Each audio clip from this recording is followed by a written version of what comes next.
So I'm finally ready to put the board in, NESRGB board, and I've just got the PPU socketed, and then I've got the regular square long headers to fit into the socket where it was.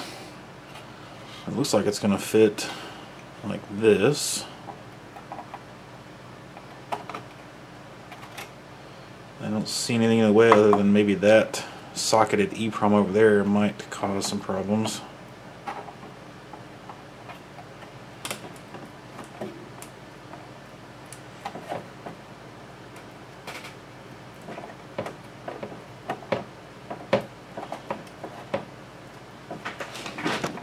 Yeah, I think it's hitting that EEPROM. Very tall socket over there. I'm gonna have to reimagine this a little bit here. Well, I thought maybe I'd pull out the adapter board that I made for the test station, which moves the NESRGB back quite a ways, but back that way quite a ways also. And as you can see, I won't have room for the PPU chip if all this stuff is socketed. Even if I push this end of the adapter board down, that might barely make it, but then I'd have to remove that whole bracket every time I wanted to play with the NESRGB. Kind of a pain in the ass. So the option is to again make an adapter board, but bring it out this way a lot further. And that'll get it away from the power supply too. See, I'm not plugged in right now. That power supply sits right in there. Let's get the ledge.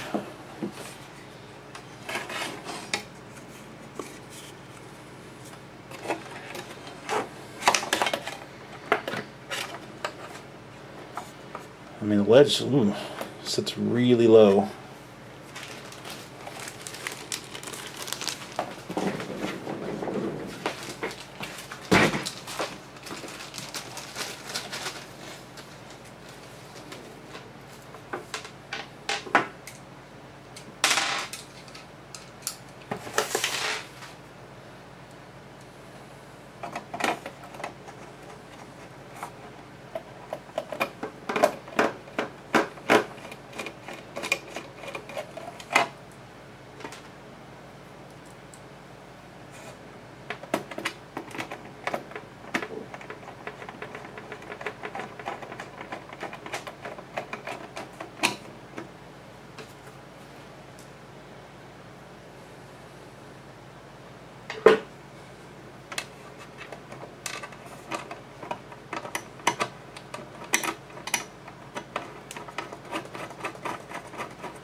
Really low.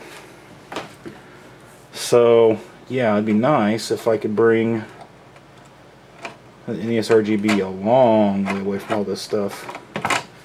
See, I can't even get it off the headers.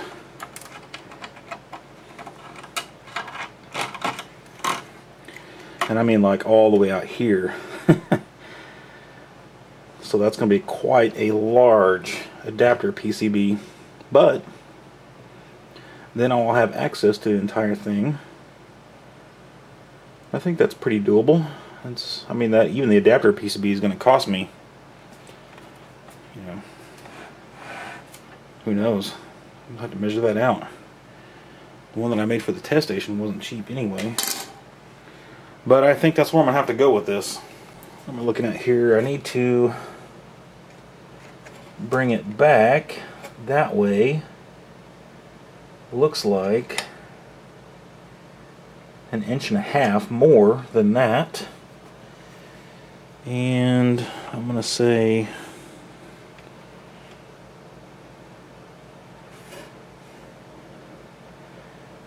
at least 3 1/4 that way more than my socket right there. I ordered the PCBs. Here it is. This is the prototype service from OSH Park. I can't remember exact size of these, but it was like $80 for 3. So just because of the size. They could have been extremely complex, but these are extremely simple and it costs the same. But they did a new thing this week, and somehow I got part of it, where they're doing super swift service. And I think I ordered them Sunday night, maybe Monday night. I'm pretty sure it was Sunday night, pretty late Sunday night. And I got them in the mail the following Saturday. 5-day service. Suppose that's what this says, but if you see right here, $90 extra. And I got it for free because they're like trying to show it off or whatever, which that is super fast. Well, anyway, I went ahead and soldered an NESRGB onto the board. Who cares to see that, right? So let's get it in here. So it's just going to be as simple as pulling the chip, which it came out real easy because I'd already had it out and had some of those square headers already pushed in.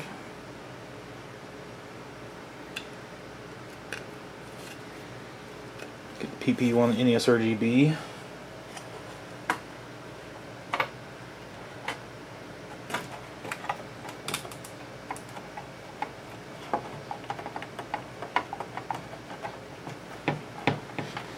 And there it is. Now, I should be able to put the power supply back in place. Let's see.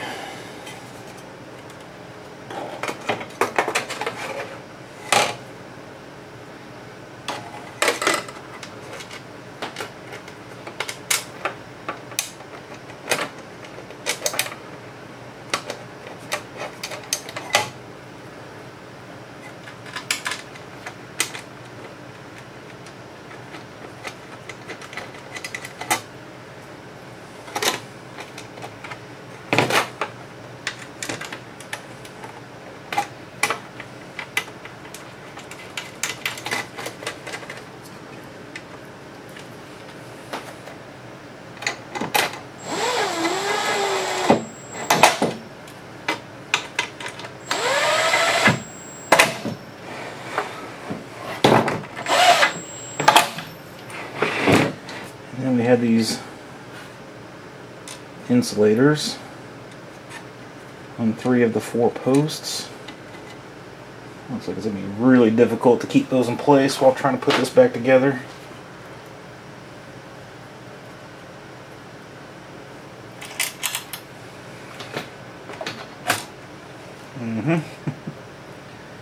Already trying to fall off on me.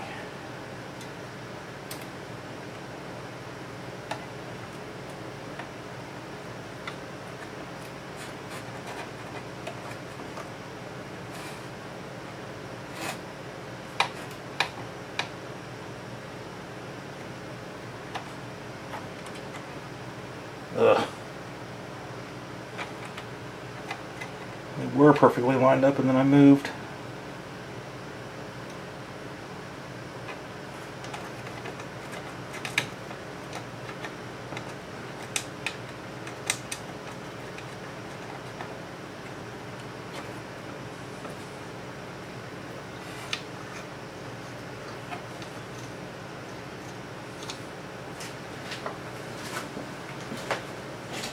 Another problem with these screws being stainless is they don't stick to the end of the magnetic screwdriver.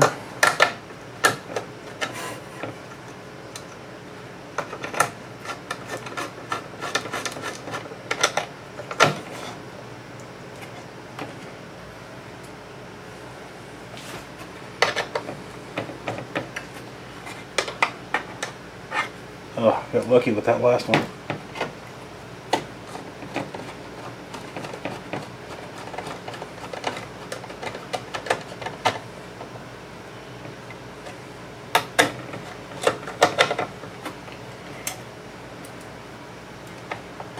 And of course this one didn't have a spacer or insulator. Seems crazy, I don't know, maybe there's a digital section on this power supply where they didn't want it all to be grounded. I don't know.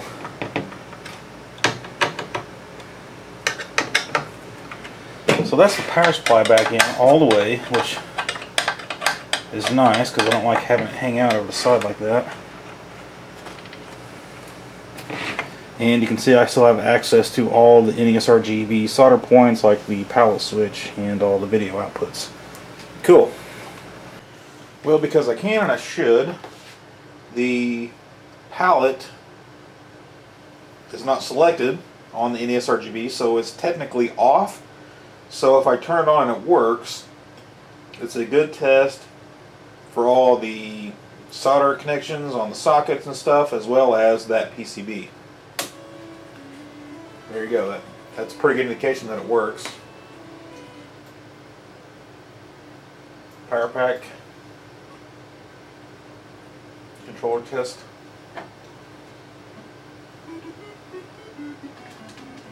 Okay, so that means that the PCB is good to go. So I'll show this to you since this is what I'm starting with. I bought a 6-foot piece of 1.5" by 1/8" aluminum, and I'm going to cut a chunk of that off to put in there to mount the connectors to.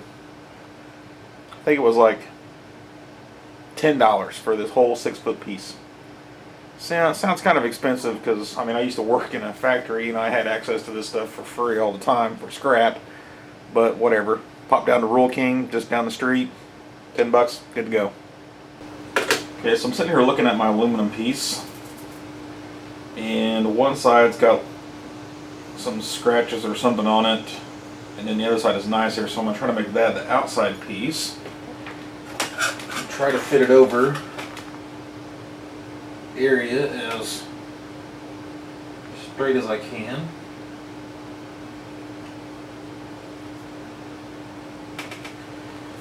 Then I'm going to try to clamp it in place.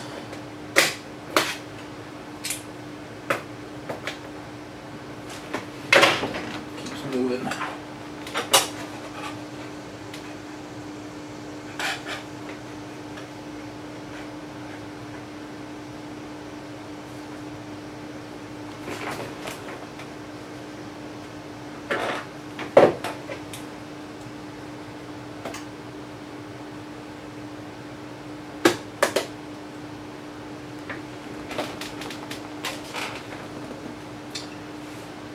Be careful not to mar even more. And then I just have a broken tip X-Acto knife. I'm going to scratch the window out.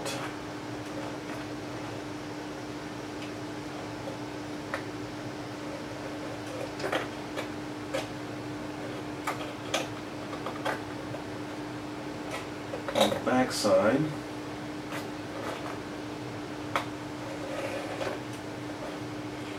Just so I have a template of where to center the connectors, and I also have that little drill bit. I'm going to poke through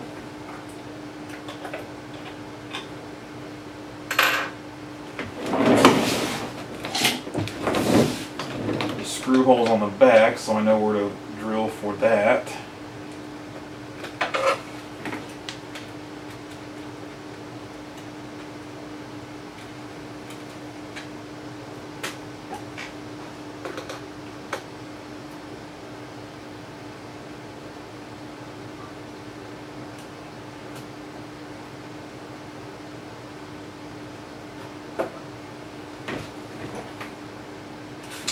Oh, that's interesting. Is removing a screw on the post standoff. It's an aluminum standoff, and the standoff is not riveted to the frame or even the rear panel. There's a stud riveted to it, and then this screws onto the stud. So that gives me another option for mounting it to the back here. Although it'll be a little bit harder to locate a hole for that. I guess I could simply measure it and drill a really big hole. Right, you can drill 2 holes there to go over the top of those 2 back screws.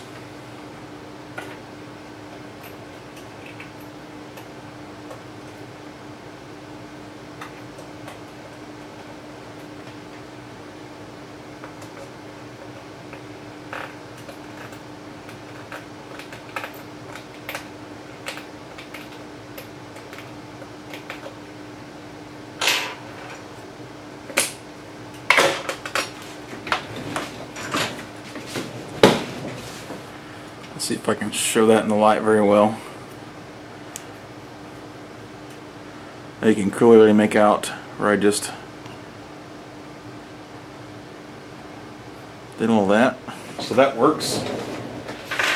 And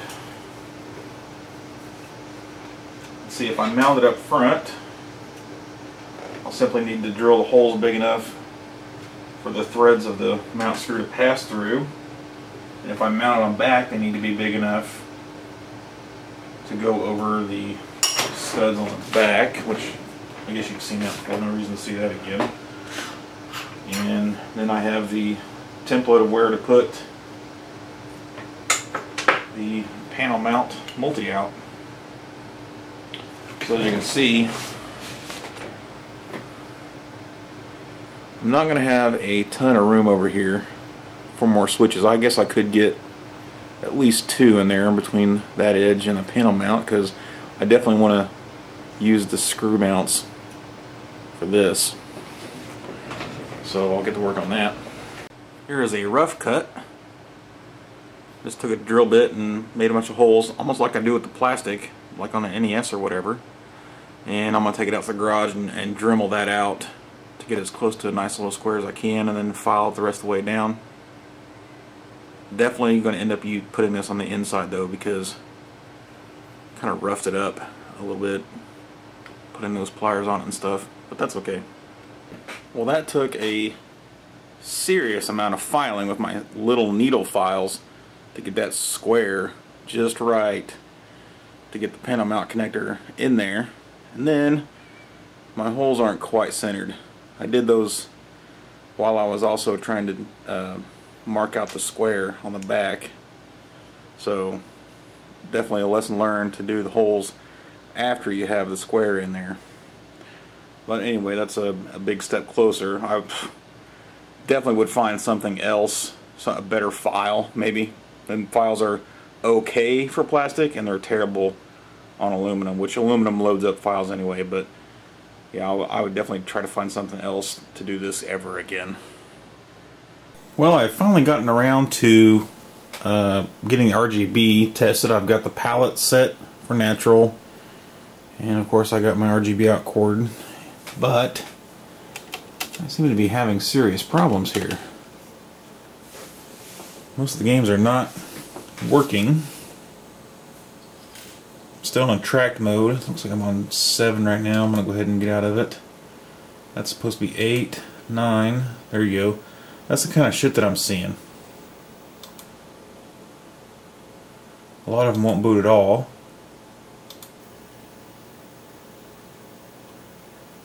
It's like the sync is way out or something. There's the intro, or it was supposed to be the intro. It's not even there.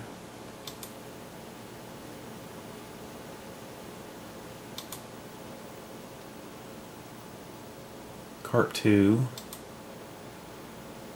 Link.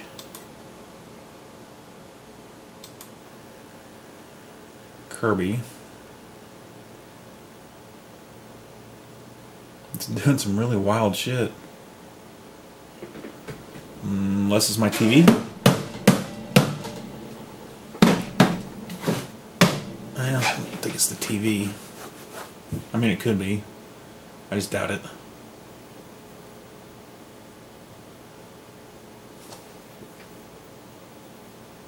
I haven't seen much green yet, I don't think.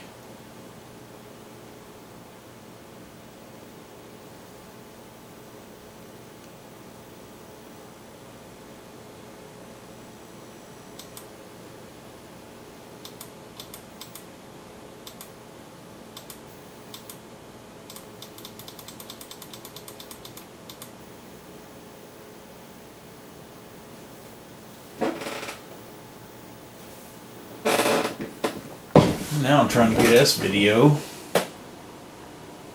out of the NESRGB board, and I'm not getting it either.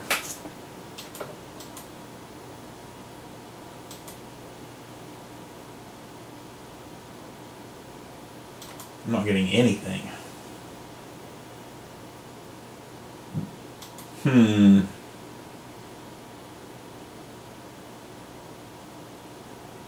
It's Kirby again, about the only one that seems to want to try hardest, and it's badly messed up.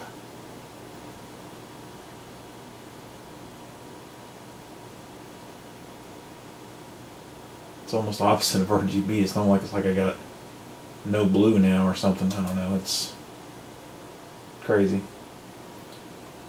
That was supposed to be Tecmo Bowl. Mario Brothers. Pac-Man. Castlevania. Super C. 1942. Dr. Mario.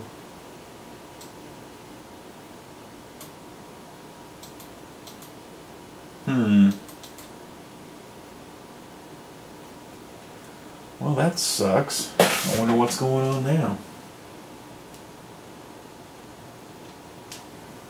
It could be my adapter board wasn't made correctly. I mean, it's untested until now. Problem is, it's very much hard soldered. That NESRGB is very much hard soldered to that adapter board right now. Well, crap. I guess I gotta look that back over. I'm sitting here looking at my adapter board, but I think I've already kind of eliminated the adapter board because it still works when the NESRGB is turned off. Right? Well, I took the M82 NESRGB out and I've installed it into this front loader, and it appears to be working fine. Although I will say my white looks even more purple now than it ever has before. So it could be the TV's having problems. I don't know. Of course, I was having problems with S-Video as well. On the M82 anyway.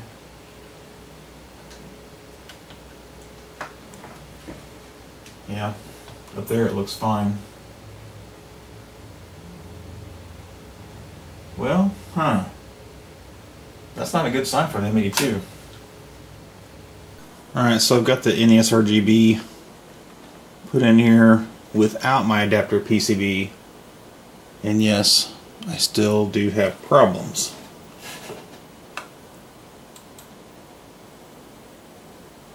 And I would say that's almost exactly what was happening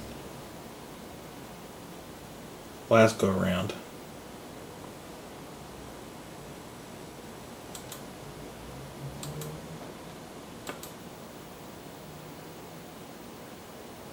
It doesn't matter if I fiddle with the RGB board or anything like that. It's in there pretty well.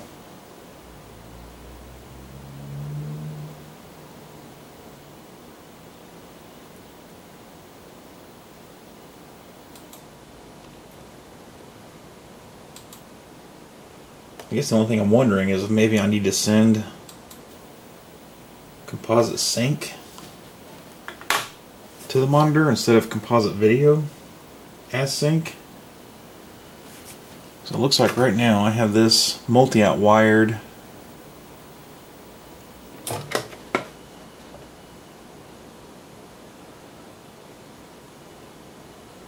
Yeah, composite video.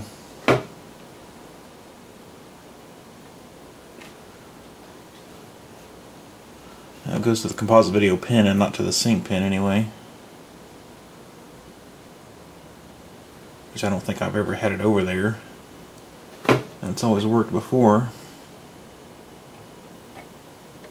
Something weird about the M82.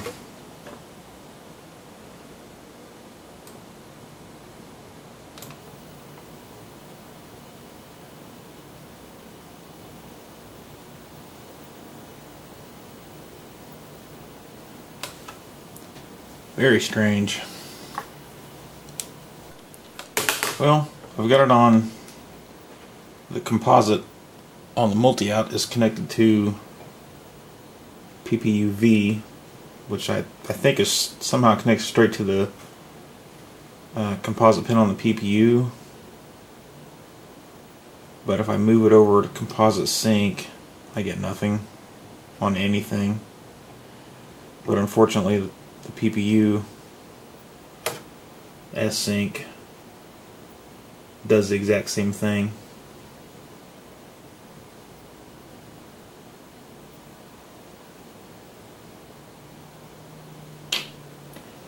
So now what?